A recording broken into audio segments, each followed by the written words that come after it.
She played on Talia's insecurities, reminding her of how important it was to make a good first impression on her prince. After much persistence, Talia finally agreed. Just as Talia began to undress, Maya stepped away to relieve herself in the nearby bushes. As she was returning, she witnessed a horrifying sight. Liana, with a wicked grin, shoved Talia into the river. Talia's scream pierced the air, but before she could fight back, something unnatural happened. The waters came alive, swirling around like unseen hands dragging her into the depths. Her body began to transform. Her legs fused together. Shimmering blue scales covered her skin, and within moments, she was no longer human. Talia had become a large blue fish. Maya collapsed to the ground, tears streaming down her face. She had just witnessed something beyond belief. Liana turned to her, her eyes cold and sharp. "If you dare tell anyone what you saw, I will cut out your tongue," she hissed.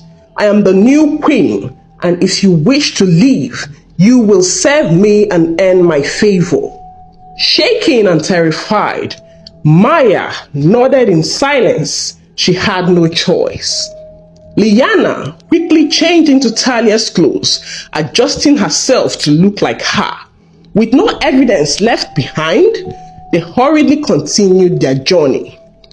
When they arrived in the prince's village, they were welcomed with great honor. Liana and Maya were led into one of the grandest rooms, where they were given lavish meals and fine clothing. As per tradition, the bride was to remain hidden for a full month before the moonlight celebration, where she would be revealed to the prince and the entire kingdom. Liana smiled to herself. Her mother had told her all about this custom. It was the perfect scheme. No one would see her face until the wedding. She was overjoyed. She had stolen Talia's future, and soon she would become a queen.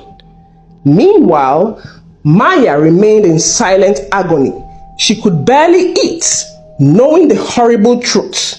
Talia had been loved by all. Her kindness, her wisdom, her respect for others had made her a favorite in Akoso. Now she was gone, and no one would ever know what had happened to her. But fate was not done with Talia yet. And deep in the cursed waters, a blue fish stared beneath the surface, watching, waiting. My dear viewers, what do you think about Maya? She should have just told the villagers, right? Let me know your thoughts in the comments. Now let's continue the story.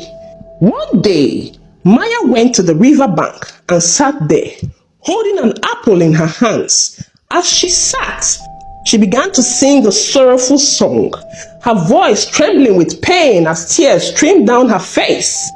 As she sang, a large blue fish emerged from the river. It swam towards her, its shimmering scales reflecting the sunlight.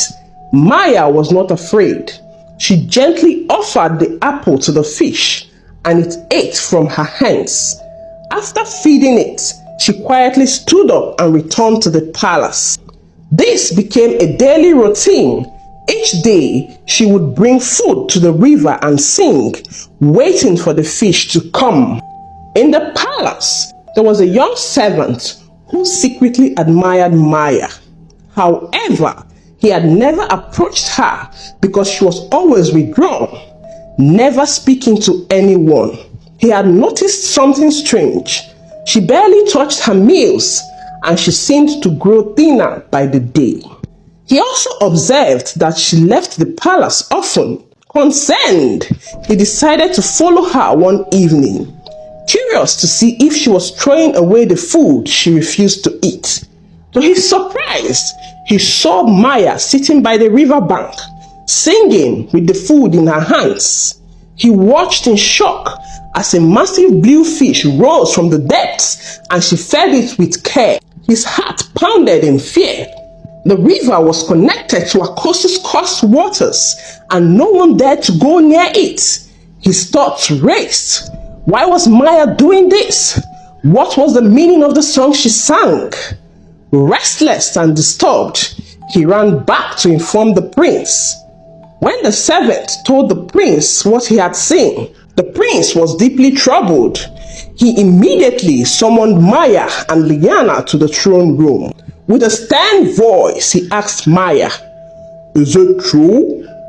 Do you go to the river and sing while feeding the large fish?"